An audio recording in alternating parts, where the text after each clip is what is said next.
Hello, hello, hello, everyone. Ladies, find your way to your seat, ladies and gentlemen. Gentlemen, there's a couple in here. All right, good evening, everyone. Good evening and happy Women's History Month. Woo-woo! We rock, we rock. It's truly a pleasure to welcome you to the Township of Union's Women in Business Leadership Panel. Give yourselves a round of applause, and these ladies over here. Check out these beautiful ladies. Check out the outfits. They look beautiful. Ladies, you may have a seat. So we are gathered here today to celebrate, honor, uplift extraordinary women making powerful strides in our community, inspiring change, breaking barriers, and paving the way for future generations.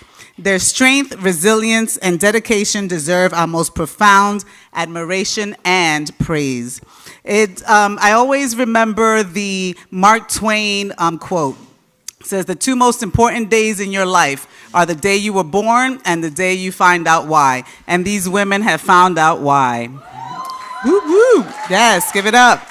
Okay, I would like to take a moment to extend a special welcome and gratitude to our esteemed panelists. Assemblywoman Annette Quijano,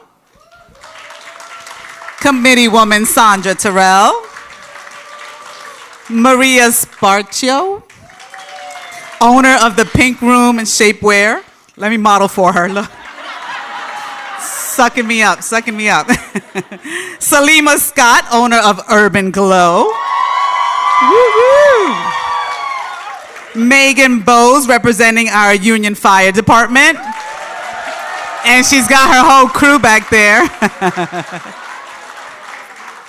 And Nicole Pinho, representing our Union Police Department. Tonight, we look forward to hearing from each of our panelists as they share their insights and stories. Each one of these lovely ladies brings a unique perspective and valuable experience to the table. Together, let's embrace the spirit of collaboration and empowerment. Before we move on, I would like to welcome our mayor, Mayor Bowser, for a few remarks. Actually, I think we shouldn't invite men next year.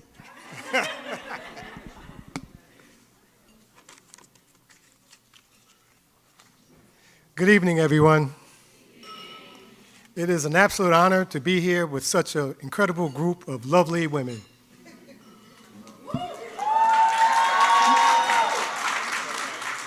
I would like to take a moment to extend my heartfelt appreciation to all the women present here today, along with the outstanding panelists. It is truly motivating to see so many local women dedicated to advancing their careers, shattering the glass ceiling, and embracing their lives. Your resilience and bravery not only forge a brighter future for yourselves, but also create opportunities for the next generation of women. By coming together, we continue to encourage and uplift each other, nurturing the environment where everyone has the chance to succeed. Let's keep striving forward, celebrate the milestones that you have achieved along the way, and I wish you all continued success. Enjoy this evening. Thank you so much, Mayor. All right, moving right along. Next, I would like to welcome Danita Gregory Puryear, Epsilon Alpha President from the Gamma Phi Delta Sorority. Come on up. Good evening, everyone. I bring you greetings from Gamma Phi Delta Sorority Incorporated, Epsilon Alpha Chapter, located right here in Union County, New Jersey. We are a sorority, a business and professional sorority for women from all walks of life. And just a little bit about us. We offer our scholarships, mentoring, community service opportunities, networking, leadership development, plus more. Just a little bit about us. We were founded February 1943 in Detroit, Michigan at Lewis Business College, which is one of 3 HBCUs founded by an African-American female. The founder of our sorority was Elizabeth Gardner, and she was an instructor at the college.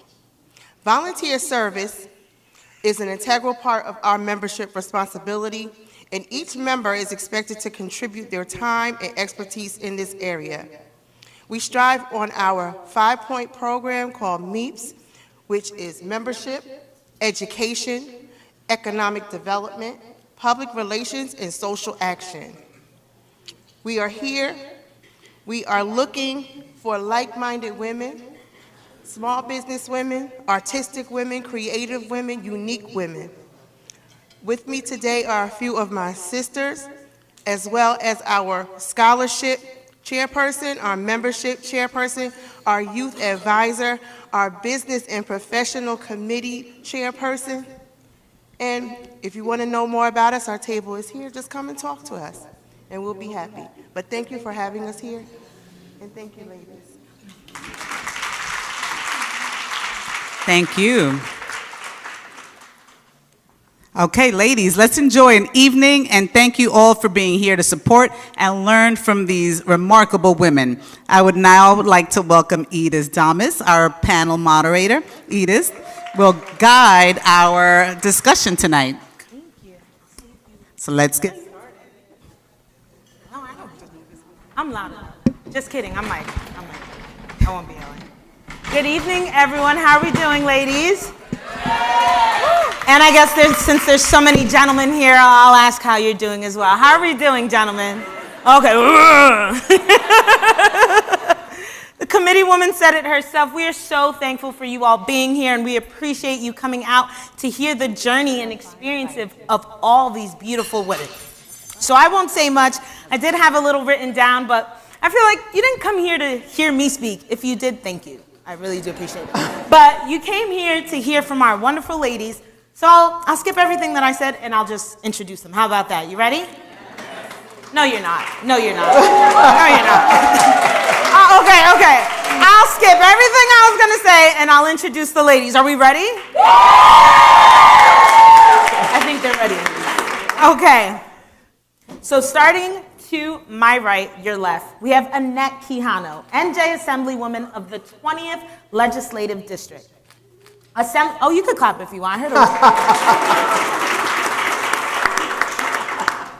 Assemblywoman Annette Quijano has served the 20th Legislative District since 2008, focusing on issues affecting middle-class families, seniors, veterans, women, children, and workers. Currently, she is the Vice Chairwoman of the Consumer Affairs Committee and a member of the Housing and Labor Committees, also serving as New Jersey's first woman and Latina Speaker pro tempore. Yes. Quijano sponsors significant legislation, including the legalization of recreational cannabis, expansion of paid family leave, and gun safety measures.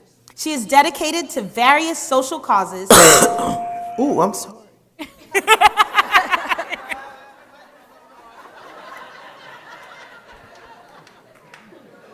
That was hilarious.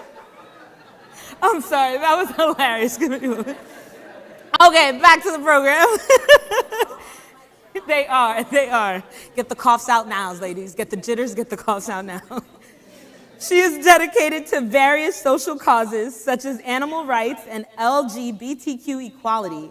Born to Puerto Rican parents, she holds a bachelor's in management and a Juris Doctor from Rutgers University. Her advocacy began as a teen when she organized a campaign for Spanish programming. Quijano's career includes serving as governor's counsel and holding various leadership positions in the Assembly. She is actively involved in numerous organizations, including the NAACP and the Women's Political Caucus, and has developed an emergency preparedness program. Quijano is committed to promoting economic, social, and racial equity while supporting the vulnerable in her community. Welcome, please, Assemblywoman Quijano. Next up, I have Committeewoman Sandra Terrell. Sandra Terrell, born and raised in Union, New Jersey, is a committeewoman for the Township of Union and currently serves as Director of Operations and Administration at Delta Dental of New Jersey and Connecticut. With over 20 years of leadership experience at Express Scripts and Horizon Blue Cross Blue Shield, she focuses on operational excellence and process improvement. Sandra leads a team of 23 across various functions and is dedicated to community service as the board chair of the Union Township Community Action Organization and a member of the Oliver E. Young Jr. Scholarship Foundation. She holds a Bachelor of Arts in English and Communications from Montclair State University and is certified as a Six Sigma Green Belt. Yeah, exactly. I said the same thing when I read it. Terrell has been married to Bobby Wilson for 37 years and is a proud parent of 2 adult children, Jordan and Sydney. Welcome, Sandra Terrell.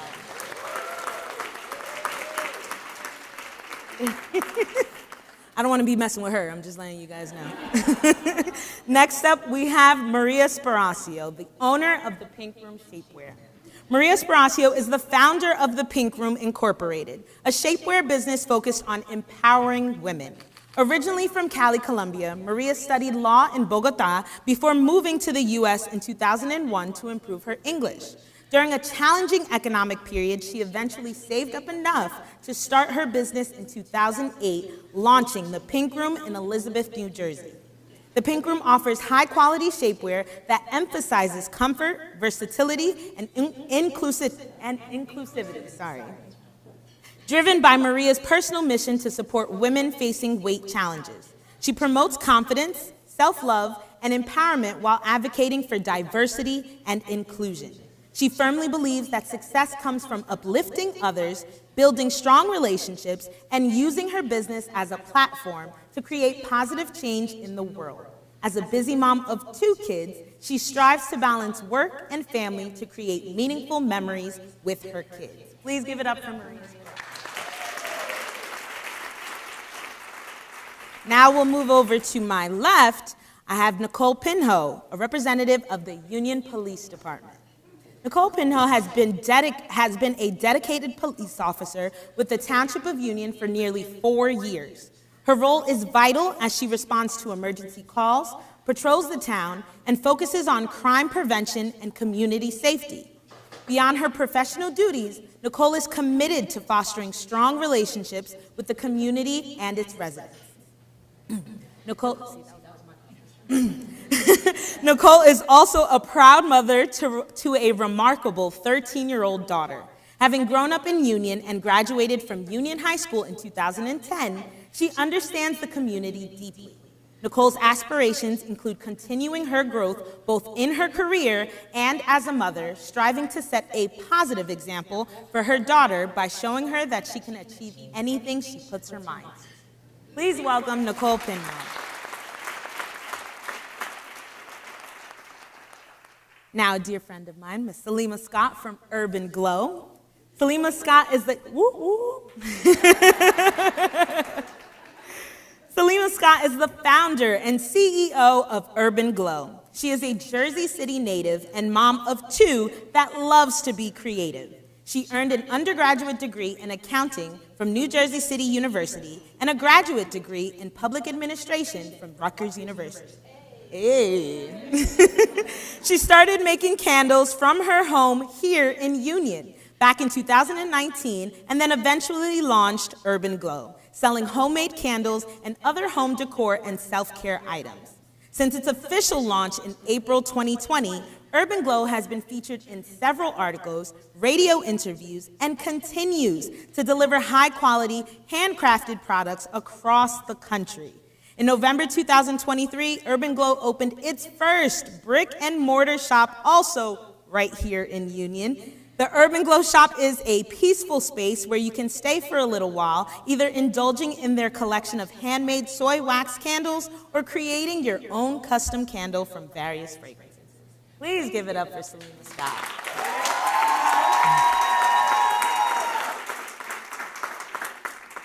And lastly, my lovely lady in green, green's my favorite color, Megan Bose, a representative of the Union Fire Department. You see she rose deep. I don't know if you guys saw all the men in the back ready for her. She came in here deep, okay. Megan Bose is a firefighter and EMT for the Township of Union, handling various emergencies, including medical crises and natural disasters. A local graduate of Union High School, she competed in Division I field hockey at Siena College and later earned a master's in counseling from Kane University. Yes, Cougars climb higher. After 5 years as a school counselor and hockey and softball coach, she transitioned to firefighting, completing rigorous training at the Union County Fire Academy. In October 2023, she was hired as a firefighter, receiving multiple awards for excellence. Additionally, Megan is a licensed associate counselor, providing mental health support, and a member of the New Jersey FMBA CISM, I said the whole alphabet, team, assisting first responders in processing their experiences. Committed to her community, she focuses on protecting lives as a firefighter and offering emotional support as a counselor, aiming to make a positive impact. Give it up for Megan Bowes, everyone. And give it up for our entire panel. Let's hear it for these amazing women. Ladies, from the bottom of my heart, I truly appreciate you being here. So we will start this off with this discussion, starting off with Assemblywoman. I'm going to kick the first question. She's like, I knew it. I knew you were going to ask me. Annette, can you share an experience where you faced a significant challenge in your career and how you overcame it, particularly as a woman in a male-dominated industry?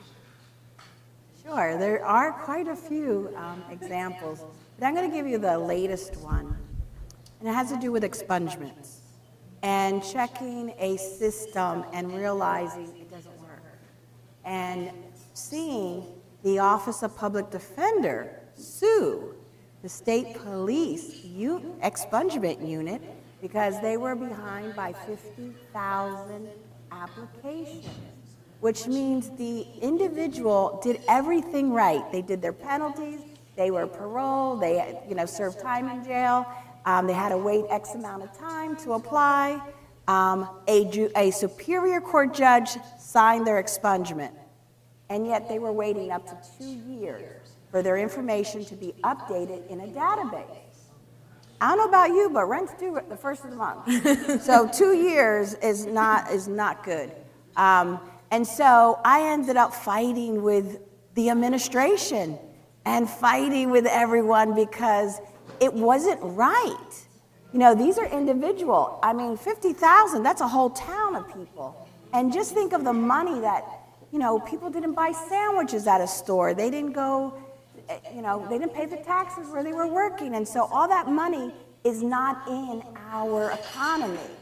And it just wasn't right. And so I did what I usually do, Get ready. I know. You first you're like, okay, give me patience and help me get through this, God, right? And so I went committee by committee in the Assembly and the Senate and got bipartisan support. That does not happen. These days it doesn't happen. And in each house it was voted out unanimously. So I had to force the front office to actually act. But there was a lawsuit in federal government happening at the same time, and I was like, you're supposed to be done by December. I started in 2023, okay?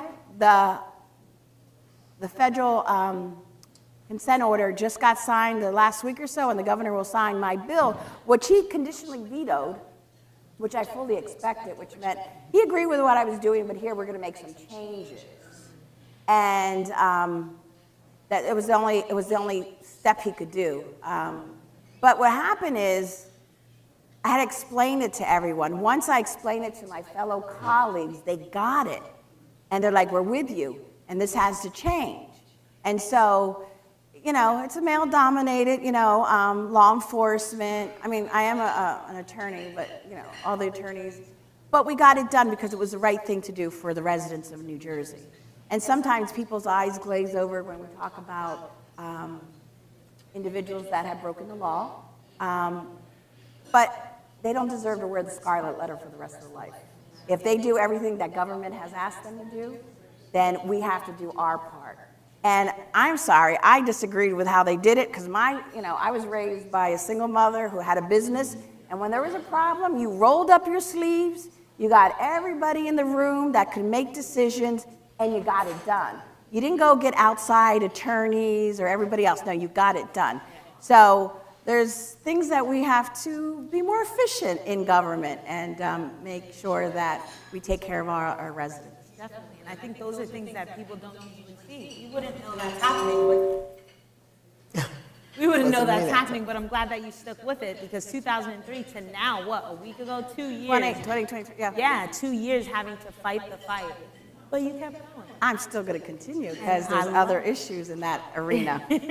Thank you. So, Nicole, I'll ask you the same question. Can you share an experience where you faced a significant challenge in your career, and how did you overcome it, particularly as a woman in a male-dominated field? So I would say it is actually a constant that I do experience at work. You get looked at a little differently when you're a female rolling up to a scene or a call or a big job. Sometimes you're belittled. Sometimes they don't think a woman could do the job that a man can, which can be very frustrating, right? Because I'm there to help you. I'm there to do what you called me there to do, right? So there's also been times where I was riding with my male partner, and I'm trying to speak with an individual, and they refuse to talk to me, but they'll talk to him. And this is where I love who I work with. He'll say, she's asking you the question. You can acknowledge her because she's asking you the question. So I think that a constant type of frustration in my career as a woman is, I'm a professional, treat me like one. Or people look at you and you're, hey, you're just a pretty face. No, I'm here to do a job. I went to the academy, I know the laws, I know what I can and cannot do. I'm here to do what I can do for you. So help me do that, help me help you. So that's probably one of the bigger things. Overcoming it, I have a command presence. That doesn't mean that you need to go and act a certain type of way, like your chest is puffed out, oh, I'm a cop. No, hey, I'm a professional. If you called us here, I'm here to help you, treat me like one. And just verbalizing, having confidence. I tell my daughter, you walk in a room like you belong there. And that's how I overcome it. Absolutely. And I want you guys to know, I've seen Nicole in uniform. Not a force to be messed with. Like, she is like this high, but you're like, okay, anything you want, I got you. So I completely hear that when you say it. Moving on to my next question, I'll actually address it to Committeewoman Terrell. How do you balance assertiveness and empathy in your leadership style, and how has this approach benefited your team or organization? Because you know you manage 23 people, and then the whole town on top of that. So, and sometimes I think I manage everybody, but you know, my family always tells me I don't, but I think I do. And I don't know necessarily if there is a balance between you know, assertiveness and leadership. Sometimes it goes hand in hand, and sometimes it doesn't. Sometimes you find yourself in situations where you have to step up and be the one that takes charge, that makes the decision, that leads the group. And sometimes you have to take a step back and let, you know, the folks that are doing the job do the job, and you have to trust that they can do the job. So, you know, it's tough to say that you're balancing all of those things, because I don't necessarily think you do balance them. I think you need to determine where one is to be used as opposed to the other. You know, read the room, understand the situation, and understand what it is you need to do. If you want to be that person that's seen as the leader, you know, you get to a point where you figure it out. So I think over the years, that's what I've done, and I think it's worked out. Maybe not always, especially not at home, but There's that 1%. yeah, there's that 1%. Yeah. I'm glad you mentioned that, though, about letting someone who needs to do the job, because I feel like all the time people throw around the word micromanaging. Yeah. You're micromanaging me. You're watching over me. It's like, I want to make sure you're doing the job right, but then I'm also here to balance, to take a step back and make sure that I taught you well enough to do that job. Absolutely. Absolutely. Maria, I'll ask you the same question, working in your field and also a team of women. So that must be a lot of estrogen in the room. So I can only think, how do you balance assertiveness and empathy in your leadership style, and how has this approach benefited your team or organization? Okay, when I have my team, I don't think is I always trying to like understand their needs. I always trying to understand who wants to do the job because people has different talents. So I'm trying always to like fill the people and the talents and the spots they are brilliant. So I give a lot of support to them too because you can teach people, you know, but you don't have behind there no micromanaging, just giving the support. So in every step, so they don't feel confident until they are willing to like walk by themselves. That's usually what I did, what I do in my job with my team. And that really benefits me because when we work, we have a balance. You know, people, they don't feel like they're working. They feel like we have a family. So you see people coming to this, you know, the girls coming to the store, and they're happy. You know, they're happy to be there. They know counting the hours. And they trust me that to the people that's coming to the store, to the customers. So I think that's very important to give that support, you know, and giving the like empowerment to them and being really considerate with them. Or it's your team. I think you're doing a great job giving support, Maria. no. You're doing awesome. I gotta tell you, you are. I don't have mine on today, but I wear it a lot, so I'm letting you know.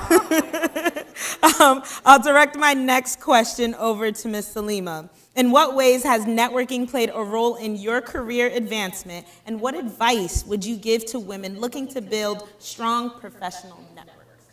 Well, your network is your net worth. It increases it. I do, from the beginning, since I've been at the farmers market, since I've been doing vendor events, that's where you network the most, especially in my industry. You get to meet other business owners, you see what they do, and how you all can help each other grow, whether it be referring them to another event or, you know, because it's a lot of that when you're growing your business, just trying to figure out how to get your brand out there. So it's important to network. Just always shooting your shot, too. You can't be afraid of that. So that's one thing, piece of advice I would give a young, you know, someone just starting out and trying to build their brand. But as you know, I do host networking events. I've hosted one with Sarah right here from Danco. And, you know, it's just a way for us women to get together and connect. And, you know, we all run businesses, but we all need to reset and let our hair down too. So it's just a way to bring everybody together. We're about business, but everything isn't transactional. So we need to make sure that we connect in a genuine way too. So definitely networking is a key thing in growing your business. You have to. There's no other way around it. I agree. I think I'd call you like the queen of networking. If you ever visit her shop, it's not just her candles. She literally has small businesses from across the country too, not even in the East Coast. She's got people everywhere where she's supporting, and it's like, come get a candle, but also come get a tumbler. Like we have. Right, exactly. So, and that's important too. When I opened my shop, I didn't limit it to just my products. I wanted to make sure that other business owners had their products in my shop too, because I know how important that is to grow your business, and how much we go out there and try to have our products in other spaces. So where it aligns, I try to do that as much as possible. Like you said, the tumblers. I have another sister in business who sells skincare products she makes it from fruit and flowers. So, and it's really high quality. So I have that in the shop. Just trying to make sure I just bridge the gap and bring all of us together in some way, shape, or form, because we're all busy. So we all got things to do, kids to take care of. So that's just another way for us to get together. Love it. Megan, I'm actually going to ask you the same question because being one of 2 women in the fire department, in what ways has networking played a role in your career advancement, and what advice would you give to women looking to build strong professional networks? Yeah, so as a firefighter, we work with the community every day, right? Your face is out there every single day. We're responding to calls all over town. So it's extremely important to kind of network to, you know, show the community that you care and you're there to help. Definitely, you know, to advance your career in the firefighter field, to move up to captain or higher, there is an academic, like you have to take a test, but also there's an interview process, right? So you want to be able to, you want to be someone that people want to work with. You want to be seen as reliable and relatable. So, going to events outside of work, showing your face, whether that's, community events like this or otherwise, it's extremely important to show that you care. And the more that people see that you care, the more they want to listen to your voice. So my advice for, those coming in would be to get out there and, be upfront and show your face, get involved. Really, that's it. Yeah. And you guys are really out there. Like, I remember one time there was an incident. You guys were there. On site, EMT fire, they were there. I'm like, oh, okay, we come. Like I said, you roll deep. Yes. You guys roll deep. We're very supportive and we're there for each other and we appreciate that. Yeah.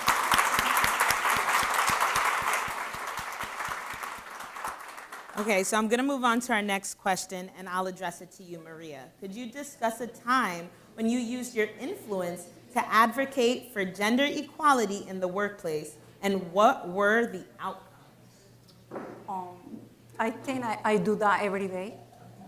I think every day that I have the opportunity to interact with different women, different even young women, mature women.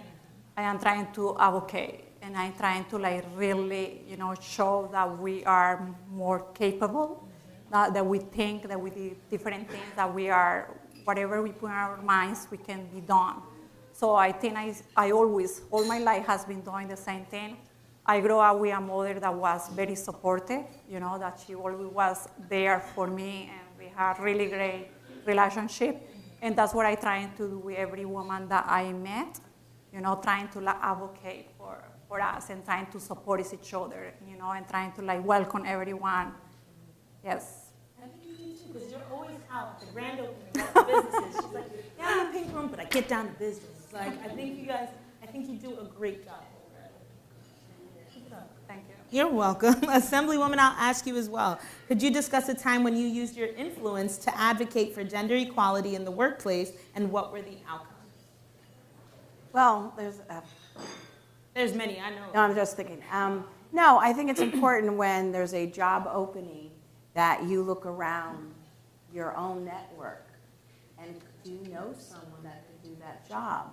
Sometimes it might be someone that calls me and thinks, do you have any, thinks, I have this person, what do you think? And you can make or break that person's career. And so it's important that people realize that women are capable of everything.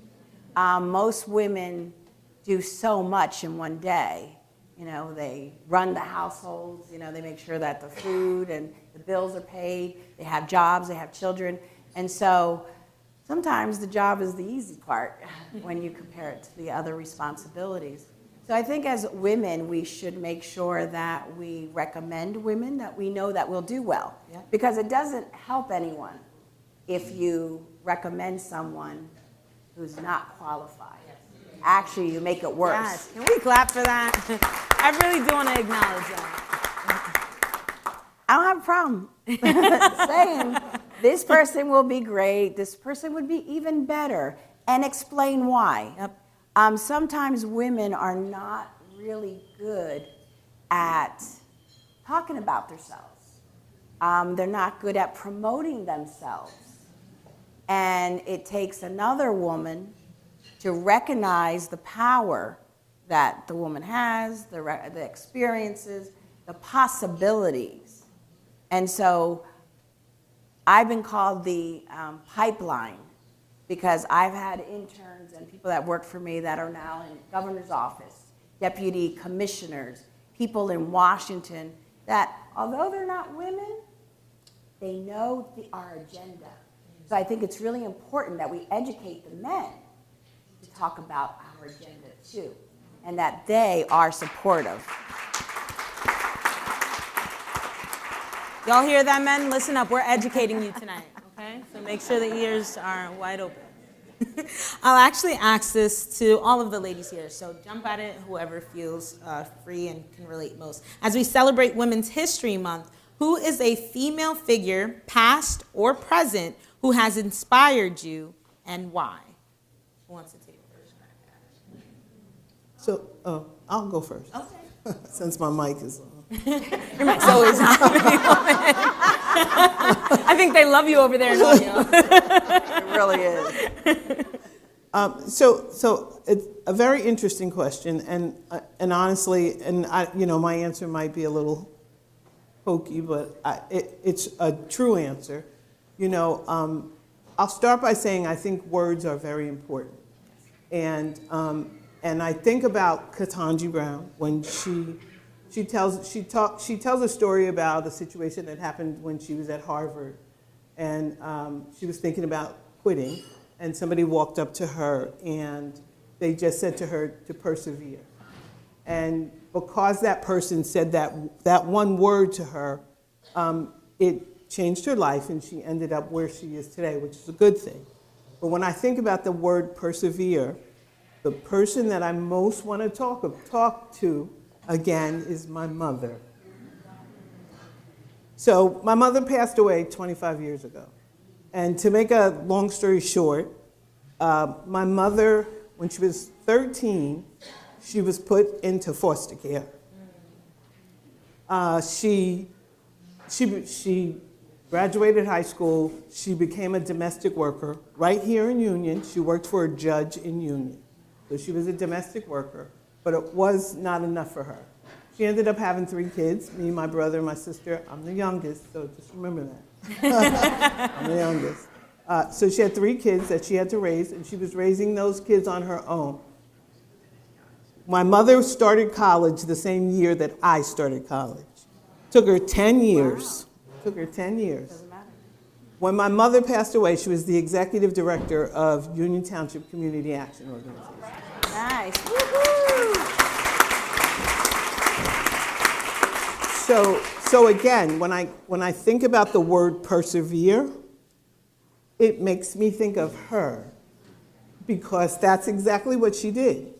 So who am I not to persevere, right? So if I had somebody to talk to, that's who I would talk to. So that's my answer. I love that. Salima, you were going to answer as well. I'll let you go ahead. I have a couple of people. Go ahead. Can I go through the list? As long as I'm number 1 on the list. Definitely in life, as far as you mentioned, perseverance.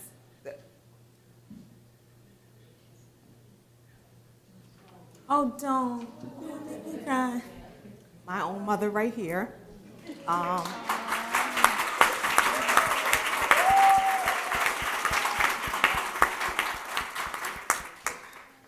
We've overcome a lot, so definitely perseverance.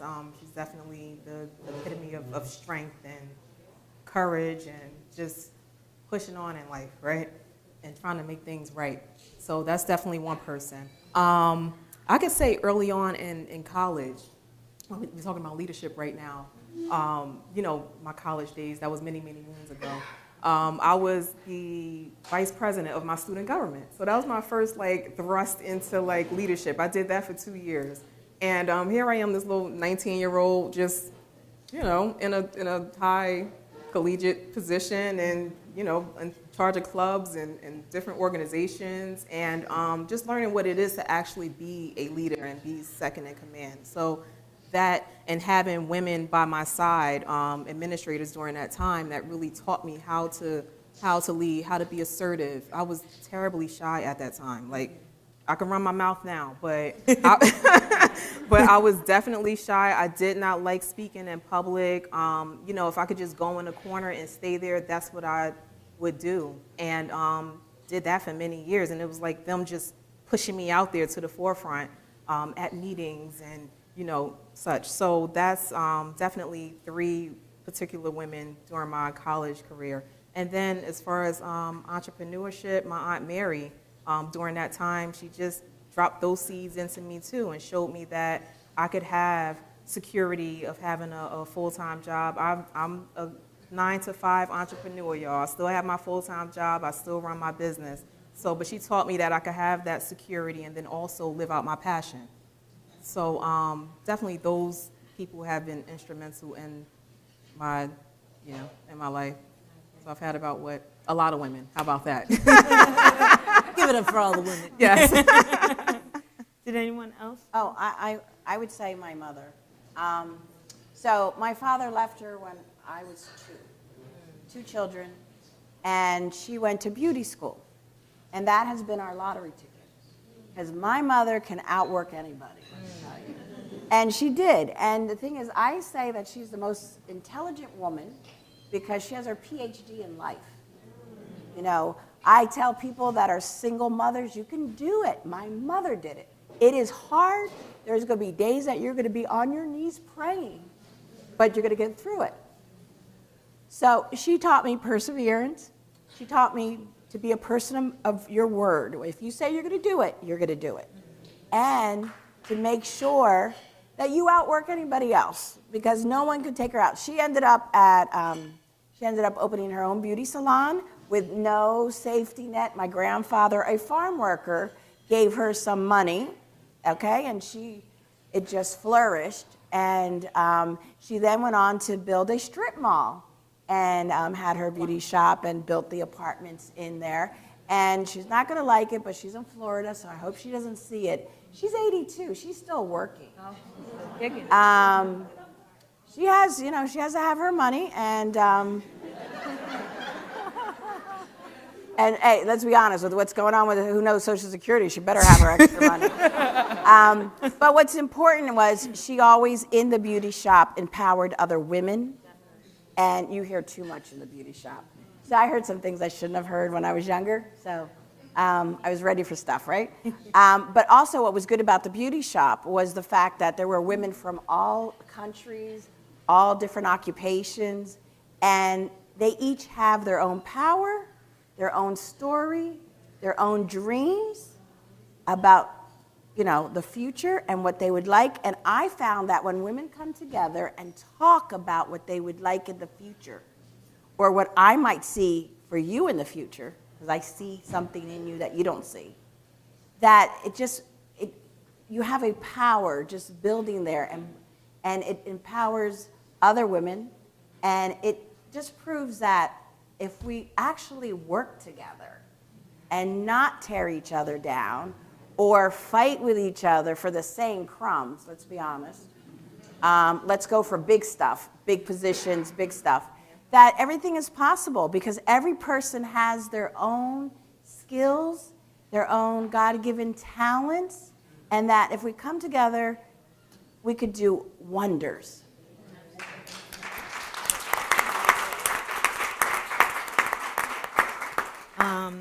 Okay, so actually, I want to answer that one also just really quickly, and I'm going to sound funny, but I say it when I mean it. I would want to aspire or talk to myself. And hear me out, I'm not being conceited or anything, but you are a resemblance of who you surround yourself with, right? And so every day I look in that mirror and I get up and I face these challenges that I'm going through and that nobody else would know except for my girls.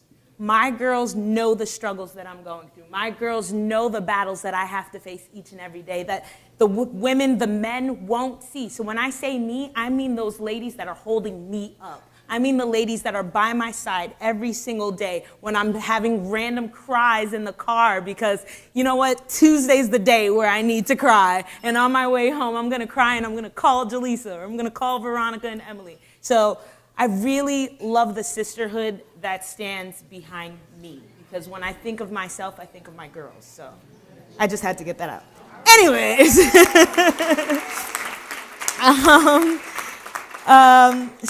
Nicole, I'll ask you our next question. What are some strategies women can employ to ensure their voices are heard in meetings and decision-making processes? So I think just getting involved in anything and everything you can, no matter what career you're involved in, right? Nobody's gonna know your feelings if you don't put yourself out there and say, hey, this is what I'm thinking. Having those ideas, bringing them to the table, you bring them out to the light, you may inspire somebody else and be like, hey, I never thought about it like that, right? Because we all have a different way of thinking. So for me, I think definitely getting more involved, not being afraid to say what's on your mind, right? Especially if there's something going on at work that you may not agree with, right? Just be like, hey, you know, like, I'm not really feeling this. Address it. How can we change? How can we be better? How can we work together? It's not me versus you, it's us versus everyone, everything else, right? Us against the world.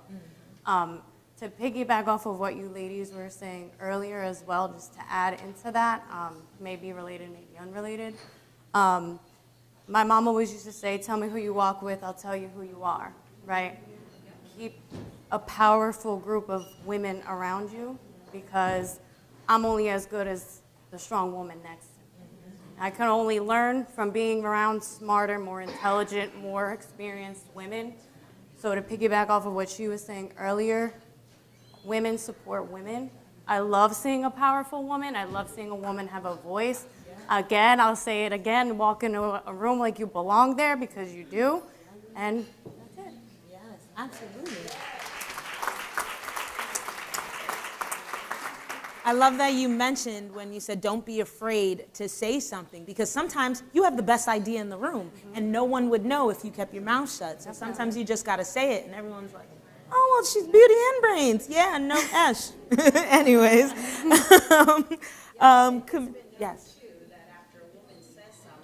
No one listens to her, and a man says it, and it's the greatest thing. Absolutely. So your comeback is, oh, I'm glad you repeated what I just said. Yes. Yeah. I'm glad you were listening. Or actually, Committee what I woman, said- I'll ask you that as well. What are some strategies women can employ to ensure their voices are heard in meetings and decision-making process? You know, it's a really good question. And I, you know, being in the environment that I'm in and that I've been in for a very long time, sometimes it is hard to have your voice heard in certain settings. When I think about myself and how I try to position myself, you know, I think fear kind of guides us more than it should. And I think that, you know, you have to let that fear go. You have to be able to speak up. If that's what you want to do, you have to be able to do that. You have to push yourself to do that. You have to practice doing that. But at the same time, on the flip side of that, as a woman in the room with other women, you have to help those women who are maybe not as assertive as you are. And one of the things that I like to do, not even in a meeting at work, but even with a group of friends, you know, there's always one person that is not as vocal but has something to say. You know, call that person out. Yes. Give that person an opportunity to be part of the conversation. You know, maybe they'll say no, but maybe they'll say yes. So I think, you know, you have to know who you are. I think it takes a lot to know who you are, because a lot of times, you know, we all talk about imposter syndrome, and I think all of us maybe suffer from that at one point or another. But you have to know who you are, and that takes work to know who you are. Yep. And as you become comfortable with who you are, you become more confident, and you are then able to speak up and have your voice heard. And you are able to help others have their voices heard. So there's a lot of things we can do. We just have to take a step back, think about what it is, put those strategies in place, and make it work for everybody. Yeah. It'll work. It works. Salima, I'll ask you, how do you stay resilient in the face of setbacks, and what advice would you give to other women experiencing similar challenges? Because opening a business on your own is not easy. I could tell you that because I've seen it. No, it's definitely not easy. I don't know. It's just I just have a don't quit mentality. Like I don't let up. I don't quit. If I'm met with a no, then I look at it as a maybe or not right now. Okay. I just don't. And I think that's a lot of my resiliency. It's just keep on pushing forward or finding a way to make it happen. So that's a lot of it for me. Any advice? You said advice that I would give to others. Just stand firm in like what you want. That's it. It's really that simple. If you feel like you want to open a space, okay. it may not be right now, but it will happen eventually. So in the meantime, plan and take those steps to make sure it can happen in the future. But just staying strong in what you believe and just pushing forward. That's what I believe. You can't give up. You can't give up, because if you're giving up on yourself, and you can't do that. Yeah, you have to keep pushing. You have to. Maria, I'll ask you too, as someone who owns 2 businesses, how do you stay resilient in the face of setbacks, and what advice would you give to other women experiencing similar challenges? I always tell people when they want to make a business, open a business, I say, make sure that what are you going to do, you love it so much that you are ready to die for.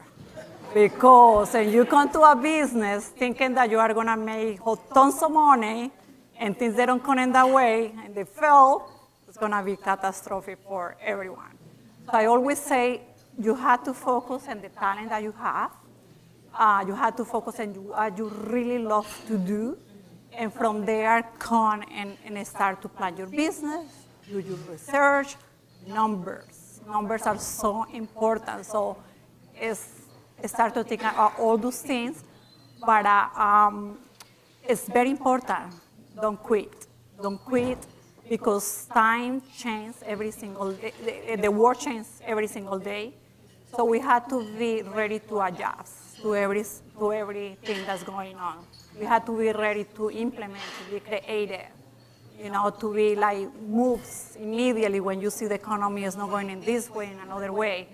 You have to start to like think and all those things and put your heart there too, because when you put your heart, it's easier. And I know you're definitely implementing, because we'll shout out the men for a quick second, but you're supporting the guys with also men's shapewear at the Pink Room too. It's not just women. You're also, hear that out, men. Make a stop, all right? She's got something for your chichos too, okay? But I just want to point out that you don't only support, I said it, we all got them. But you're not only supporting the women, you're also making things, thinking outside the box for men as well. Yes. So yeah, yes, that's definitely. It comes the time that you think, you calm, because you have to be calm all the time. You cannot rush onto something. And just to think about all the opportunities that you have in that field. And it's true, we can have a line of shapewear for men, and it has been very successful now. Yes. All right, enough of the men. That's okay. Megan, I'll ask you, what changes would you like to see in the corporate or in your industry landscape to better support women in leadership roles? So being one of 2 women in our department, it's, you don't really see a lot of women in any department. So just being more visible, having more opportunities for women to say like, oh, I can do that. That's actually how I started. They came I brought them, the fire department into the high school when I worked as a school counselor to talk to my students. And I was sitting in the back and I was like, I can do that. And then I did. So definitely having more visibility of women in the field will allow us to, percentage-wise, allow more women to be of leadership roles, and then to be able to make more decisions and move on from there. So more visibility of women in the field, and just, showing your face as a woman out there, inspiring others, hopefully, to do the same thing. Assemblywoman, would you want to comment on that? What changes would you like to see in the corporate landscape or in your industry to better support your women in leadership roles? Well, in government, I think there needs to be more women in leadership roles, but also more women. There's so much work to be done in all levels of government that that's something that has to be worked on. In terms of corporate America, I would like to see more women on the boards, especially since there's in the company side, they're selling their products. We buy products. So ask us what we would like and stuff like that. There are so many decisions that are made for us without considering what we would prefer. And so I think it's only smart business for them to have more women there. But it's important that we also ask, where we go, businesses, if we went to your business and saw a dentist, do we have female dentists? Because also it's important that our children see women. so that they know that when they grow up, they can fulfill those positions too. And yeah, and so it's an exciting time for women, I think, and it should be, we need to work on it a little more. Anyways, committee woman, I'll ask you, how do you define success for yourself, and how has that definition evolved throughout your career? Thought-provoking question. Success, the definition of success for me has evolved. I'd say, and I think a lot of people probably feel this way too. When you're first starting off in your career, you may not even think of it as a career, you're just thinking of it as a job, and I got a job and I'm paying my bills and I'm good, I can go shopping, whatever.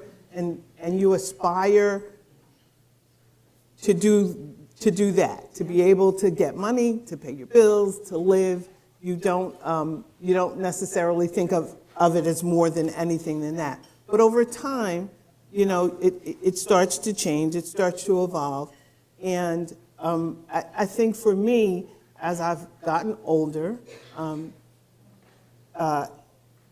what it has evolved into is having the ability to help others achieve or grow or learn or feel good about themselves.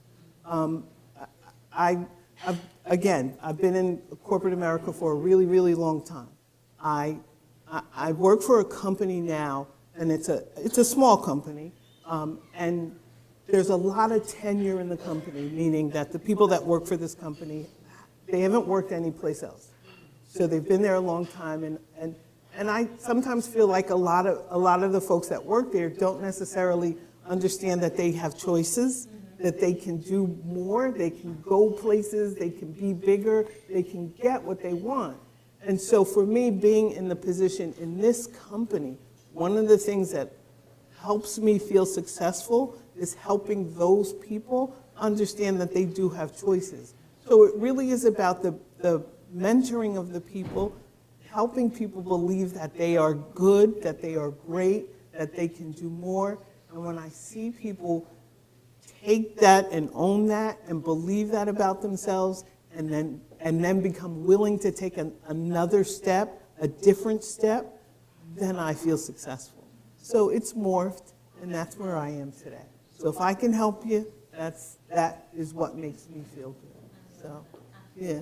Can I just piggyback off of that too? Because when you say like having other people feel comfortable and successful, knowing that they can do that, when putting this panel discussion together, I know speaking to all of you ladies, you're like, I'm a little nervous, and you got me answering all these questions, and now we're more than halfway through our questions, and I want you all to know that you're fabulous up here, answering these questions with confidence and killing it. So the fact that, like, exactly what you said, the fact that I get to go ahead and put this together, of course with an amazing team, but the fact that I get to put this together and have you ladies up here showcasing yourselves, and you're working it and killing it, it feels good, just saying. It absolutely does feel good. But also, Salima, I wanted to ask you the same question. How do you define success for yourself, and how has that definition evolved throughout your career? So, in the beginning, I have two careers. I have my career in accounting, and then I have my business goals, right? So in business, my definition of success is definitely how people feel when they leave my space. You never know what people are going through when they walk through my doors. They're just there to, have an outlet and just have a good time. So if someone can leave my space feeling better than when they came in, I've done my job. So that's my level of success when it comes to the business. I definitely started my business as a selfish desire, wanting to fulfill my own needs, because I just became obsessed with candles all of a sudden, and I wanted to fulfill that need and that desire that I had to just burn more candles. But in time, it turned into something more than I could have imagined. So, my first definition of success in business was, how many stores can I get my products inside of? We have these big retail dreams of having our products everywhere. But once I opened up my own space and started curating my own, I guess, vibe, I don't think my desires are that big anymore. It's about the people that I connect with all the time. You know, in 2024, over 1,000 people walked through my doors. Oh, yes. Right?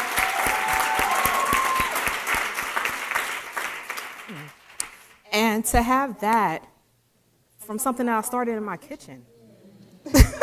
Like, so I'm feeling pretty successful right now. Like,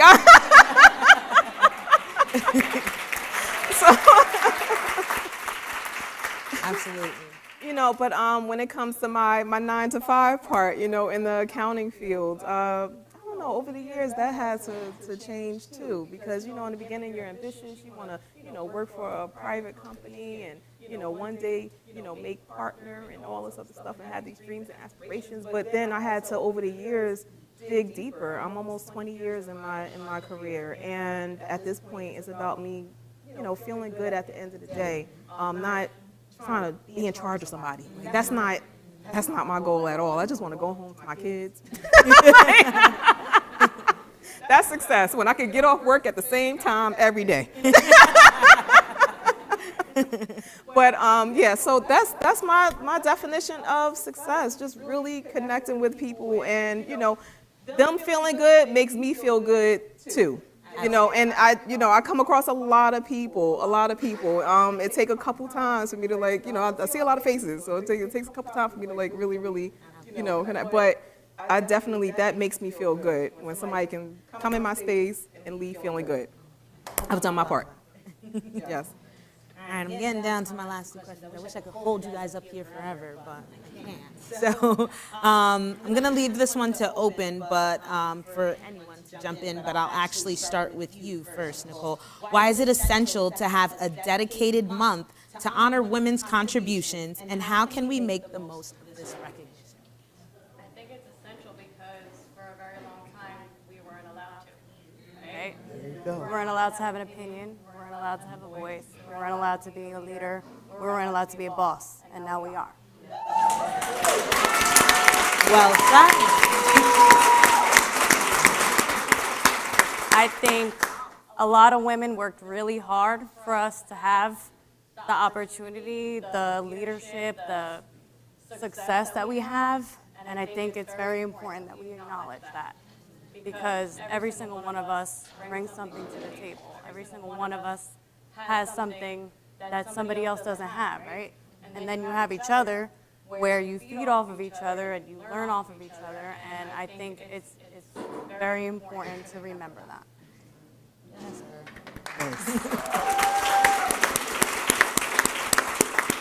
Anyone else want to hop on that question? I'll repeat it again. Why is it essential to have a dedicated month to honor women's contributions, and how can we make the most of this recognition?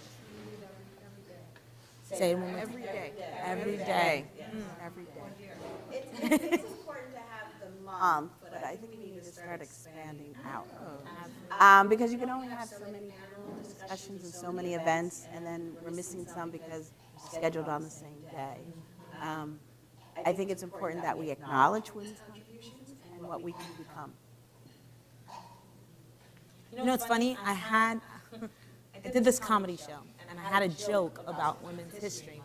I know, I'm funny, right? So I did this joke in the comedy show, acknowledging women, and I'm like, I don't think people really understand how incredible women are. Like, yes, we have the month, but we need the whole year, because men, yeah, you're great. You're good. You're great. And you guys bring, like, mud inside the house. Yeah, you bring that. But women actually bring life to the table. Like, I think that's crazy. I don't think we think about that enough.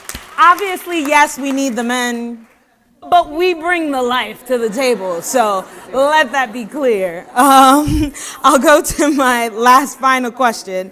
And Megan, I'll start with you. What guidance do you have for women seeking growth in their businesses or within their organization? So I think I'll go back to kind of what I said before, is to really get involved, right?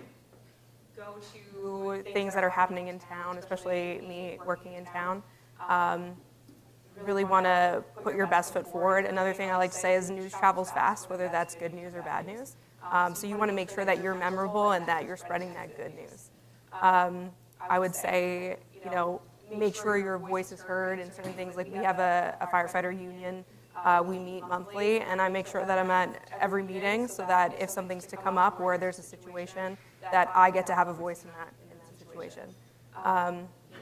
Again, I would just say do the best you can with what you have, but definitely, making sure that you're visible. I would say, I just want to shout out Andrea Sprigg. She was the first ever female firefighter in Union. She's been an excellent mentor and my only female mentor in this field. So just making sure that, going from there, we are both, inspiring more women to join the field. And, this leadership position, get involved. That's kind of it. I actually wanted to touch on that because we had Andrea here last year. She spoke about how she was the first woman for how many years. How does it feel, or what was it like? Could you even imagine what being a woman on the fire department without that blueprint of No, Andrea? I will say she took the brunt of that transition process, and I'm forever grateful for that. It was something where all the men, they had to take a look, and be like, oh, maybe we should put locks on the bathroom doors, right? Like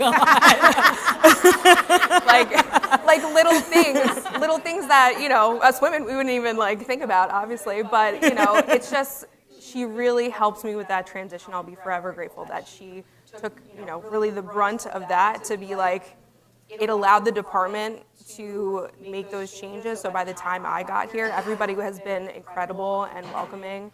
And they ask me what I need, which I appreciate. I'm very go with the flow for the most part. I don't have a lot of demands when I walk in the door, but I know that I can now go to my superiors or to my other, fellow firefighters and say something if I need it. But Andrea made that possible, so I appreciate that. Yeah, Andrea. And shout out you, Megan, because now you're leading the way for other women to follow. So Hopefully.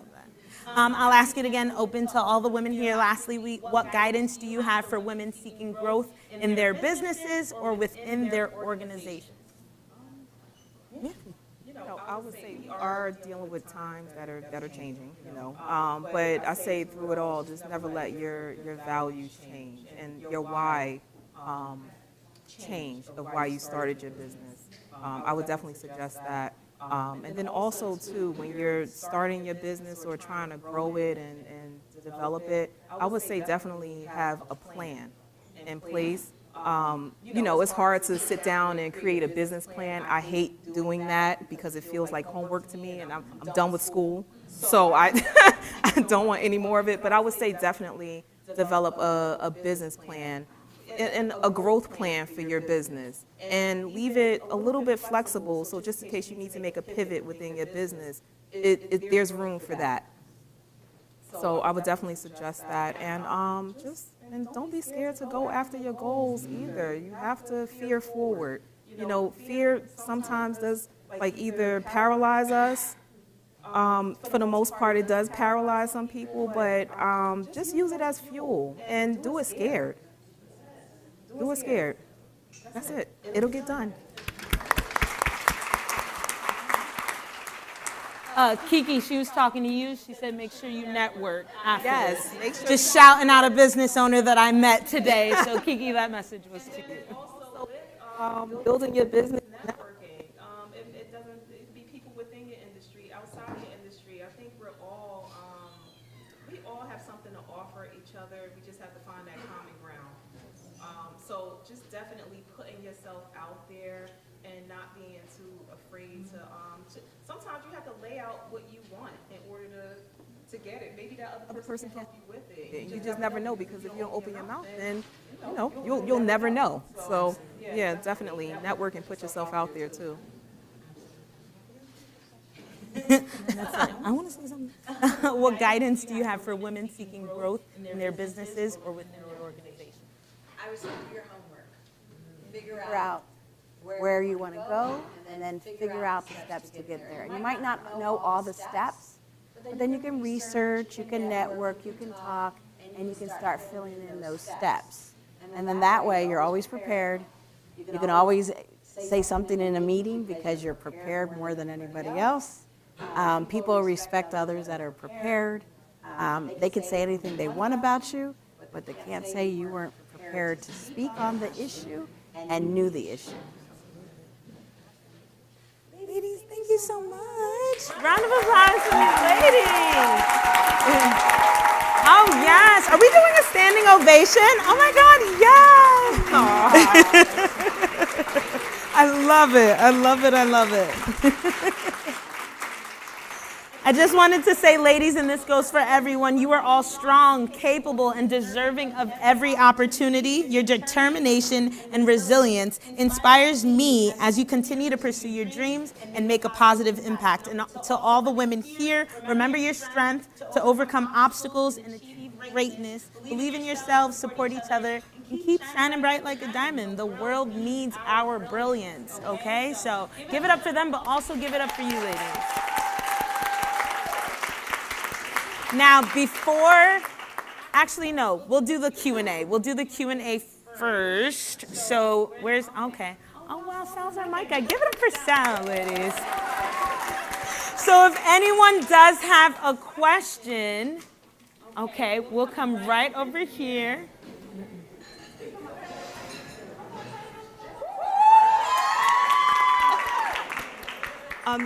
I want to say that I was so excited to be here. I do feel like these events are important, and I gained so much from listening to each of you. So some of the takeaways that really stood out for me is, so Assemblywoman, you were talking about doing your research. I thought that was really important. And also for Committeewoman, the word that stuck out for me is perseverance. I thought that's something that I was able to take away from this. And then for Maria, you said the world is changing. So I'm listening to all of the things that you were all expressing to allow you to be here to speak to us today. And Nicole, you talked about walking into a space and owning that. I can hear that these are all nuggets that I will take with me. Salima, you mentioned talking about being able to pivot, and then for you, Megan, you talked about your inspiration that you drew from Andrea. So all of these things are important, and I can hear that in your journey. But in your specific journey, for anybody here, was there a moment that you felt like this was the defining moment, that I got it, that I can do this? The aha moment. That's a good question.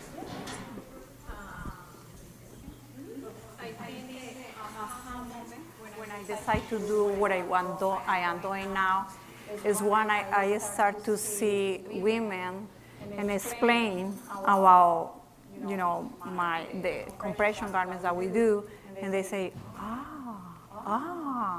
so now that it does make sense for me how to put, different garments after they have babies, or after they have a surgery, or after they have a mastectomy or hysterectomy. So that moment when I was looking, before I start my business, I was selling for somebody else, is when I say, look, it's like the way that I should be doing this. So that's like I really realized that was the opportunity there to help other women. Mm-hmm. So in order to become a firefighter, there's a lot of different steps that you have to do. There's academic and physical. So for the academic part, I actually scored the highest score on the test. So I was like, all right. Sorry, not talking about bragging, but see, I'm so surprised. Yeah, Look at that. Surprised everybody. But then once you got to the physical part, being a female in this field, you're never going to be the fastest or the strongest in this field, and that's something I knew coming into that. But then passing the physical part, I knew I deserved to be here just as much as anybody else. So that was my aha moment, like, I'm ready now.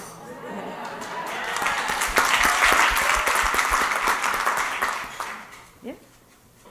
My aha moment was when I came to be the chair of Homeland Security and State Preparedness, and watching the news and seeing people in Atlantic City who did not evacuate because they did not know that what they should do, what they should prepare, and then teaming up with the Red Cross and doing seminars teaching people about the emergency go bags.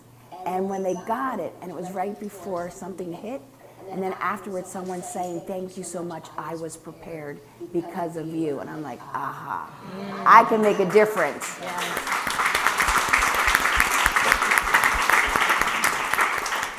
Do we have another question?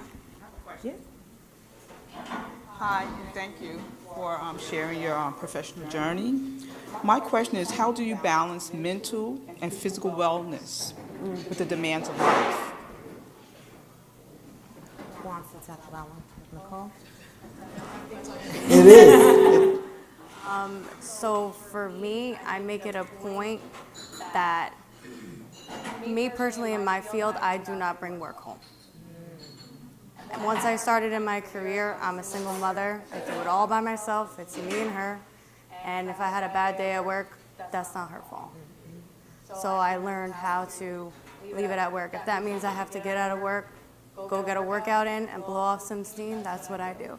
If that means I go home, I tell her, get on your bike, we're walking the dog for a mile, we have our quality time, that's how I do it. Communicating with people around me, if I'm going through a hard time, I have an amazing, solid group of friends and family that, hey, look, you know, I'm going through something, and they're the first ones to hop in a car, come sit on my couch and be like, sit down, girl, we're gonna figure this out together. So the way that I find balance is just, if I feel something, I say it. I never bring my work home personally, and I work out. To me, that's like therapeutic, you know? Like I said, you have a bad day, go work it out, you leave it at the gym, you go home. And I wake up every single day. Number one, I say, thank you, God, for another day of life. That's A. And I say, today is a new day. Just because yesterday was bad, today's a new day. I'm going to start it that way. So that's my personal. Does anyone else want to add? You know, we respond to a lot of emergencies, things that are really hard for a lot of people to see. So I would say my department definitely makes it a note.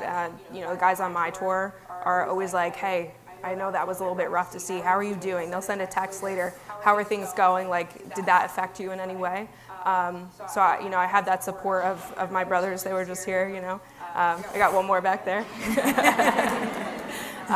But just, you know, having that like kind of family mentality in our department has been extremely helpful, but also being a mental health professional, I know that you have to take care of that every day. So even though I am a counselor, I go to therapy, I talk about things, and I make it a point to help other people talk about it too. And physical, you gotta, in my field, you gotta be able to lift heavy things. So always keeping that at the top of the list. I would also like to add that if you feel like you need a break, take one. If you feel like momming is on 1,000, work is on 1,000, bills are on 1,000, my house is a crazy mess, it's okay to say, guess what, I'm not doing it today. And it's okay to take a break. Self-care. I definitely agree with that, because when it's just a bad day, like bad day at the office, go to the gym. Bad day with the family, lay down, like do what you need to do. Bad day, go get your hair done. I want you guys to know, I know you see me flipping flopping with my hair back and forth. I know y'all saw it all night, me hoo. I just want to shout out Kenya. Can you raise your hand? She did my hair today, so shout out to Miss Kenya. Yes, over at Star Styling, got me bopping back and forth. But I promise you, it helps you feel better, because I've been wearing my hair in a bun all week, and then I'm dealing with this and that, being pulled left and right. The moment I got to sit in that chair, and you know how men have the barbershop? We have our salon, and I promise you, the moment I sat in there, I was like, oh, thank God, like a load off, and I got to walk out feeling pretty. So make time for yourself, because you want to be bopping up and down Morris Avenue too. Like, that's what we need to do. Okay, any other questions? Okay, one over there, and then I see you in the corner over there. Hi, thank you so much. My name is Kiri Teal. I'm a serial entrepreneur. I'm a breast cancer survivor. I am a civil servant, yes. All glory be to God. And I'm also a civil servant and I would say as a serial entrepreneur, I'm a blessing builder. I help build blessings for other entrepreneurs. So But as an entrepreneur, I'm sure those who wear many hats can imagine that sometimes you feel like you reach a plateau in the business. So I wanted to ask the panelists, when that happens, what advice would you give an entrepreneur who feel that they've reached a plateau in their business and they're just looking for that next climb to go to the mountain and face that challenge and overcome that and to get to the next level? Very important get mentorship. Super important get somebody around you that can help you to overcome. Always ask for help and then research. And it's a lot of resources, so get mentorship. And then we had a flower shop also, but in the businesses, because they were connected, she would look around to see what other people were doing in the floral industry or in the beauty salons, and then decide if she wanted to do something like that. Now she knew where to call, because it was in a magazine or in one of the newsletters from the industry. And then sometimes it meant you had to learn a new skill set. It might mean you have a whole new group of individuals. For instance, I'm talking about years ago, before people actually used credit cards for everything. If you didn't have a lot of money, she would open an account for you in the flower shop. And you could order your flowers, and then you could pay monthly. And so you got to buy the flowers, we got to sell them, and yet we gave you credit. We weren't a bank, we weren't a credit card. And that was helpful to local businesses that wanted to do something for their employees, or other individuals that had large families, because we also had the wire services. But they started with the balloons. Balloons are only a few pennies, and then we learned how to do those balloon bouquets. And one time I got in trouble because I went to the hospital with a dozen balloons, and the balloons took off. Once they go, they're gone. You can't get it back. But things like that, where we learn how to make a few more pennies on the dollar, another group, and then advertise.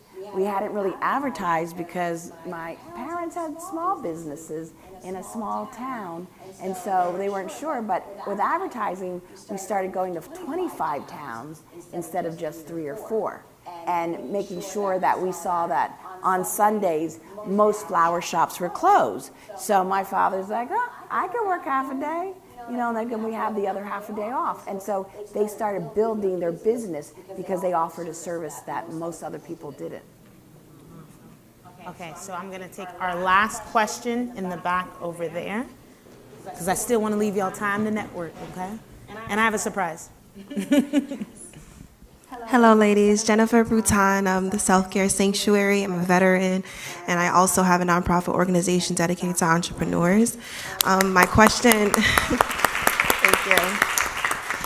Thank you. My question was in regards to, I know Assemblywoman said that she had her aha moment in regards to becoming an Assemblywoman, but I wanted to ask, what was the deciding factor in your career path, and what helped you decide on that specific one and being consistent in it? Because we wear many hats, we have a lot of aspirations, and there's a lot of things that we need to balance in our life as women. So what was the thing that helped you decide on what your career path is going to be, and what advice do you have in a young entrepreneur choosing to stick to one thing and being successful at it? It happened in the church.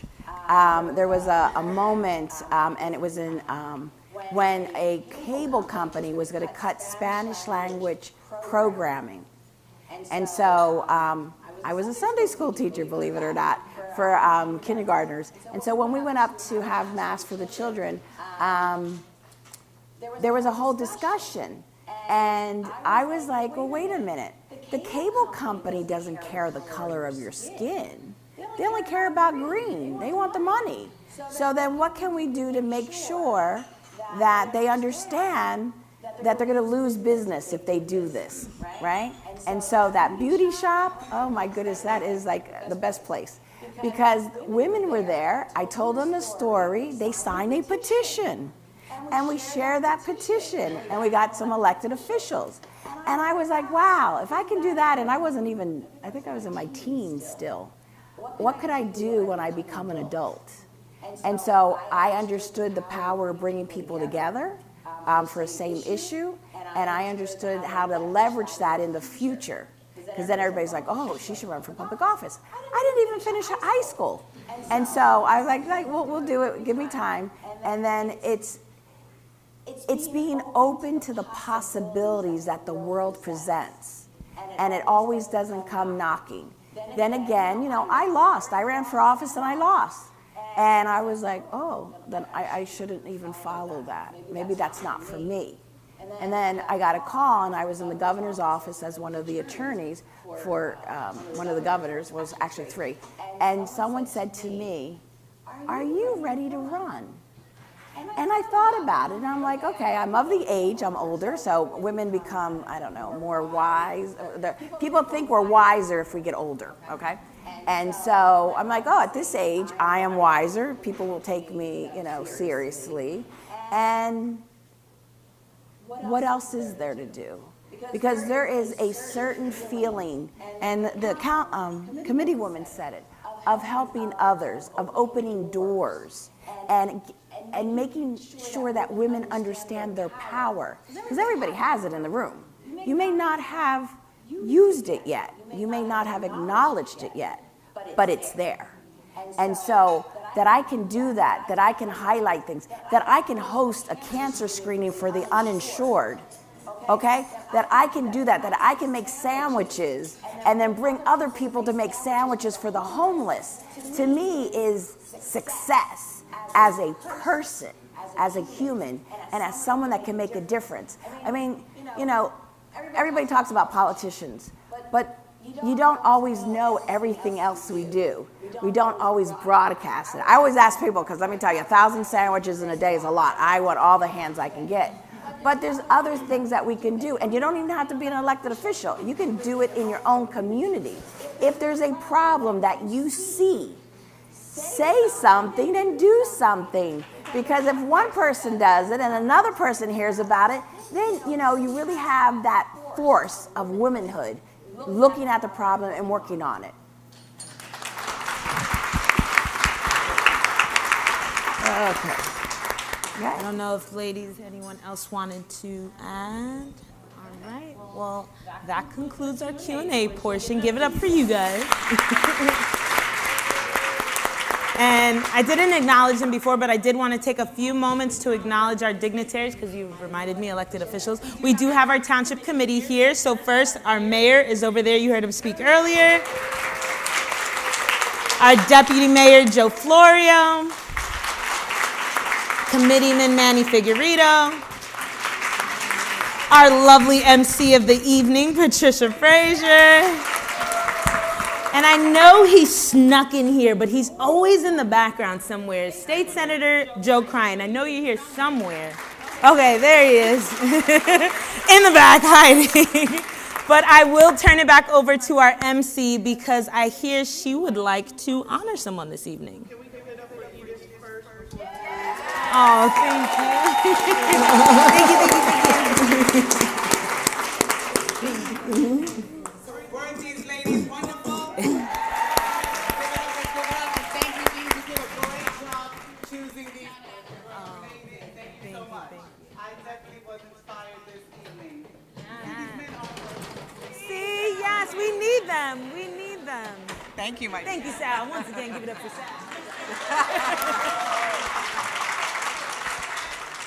Thank you once again, Edith. You are amazing, you and your team.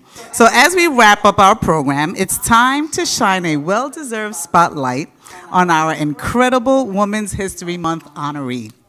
This dynamic entrepreneur is nothing short of extraordinary, a true trailblazer in the business world. She has not only achieved remarkable milestones in her own journey, but has also opened doors for countless others, embodying the essence of empowerment, resilience, and innovation. Her brand is all about lifting women up, literally. Like, see this? She has lifted me this evening. Offering confidence-enhancing products that inspire and empower. Let's celebrate her outstanding contributions and impact she continues to make. Our Shiro mission is her Shiro mission is personal. Inspired by her own mother's struggle with weight, and she views her business as a way to address real-life challenges faced by women. She is passionate about fostering a sense of community, a personal transformation among her customers, promoting confidence, self-love, and empowerment. With over 16 years of advocacy for entrepreneurship, diversity, and inclusion, she believes in uplifting others and creating meaningful relationships. As a devoted mother of two, she skillfully balances her professional and personal life, aiming to create lasting memories while positively impacting the world. With great pleasure, I welcome and congratulate Maria Sparacio as our Shiro in business.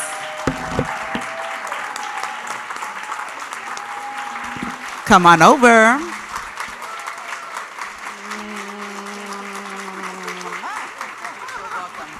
If you like this waistline, make sure you stop by Pink Room. And if you want to smell good, make sure you go to Urban Glow.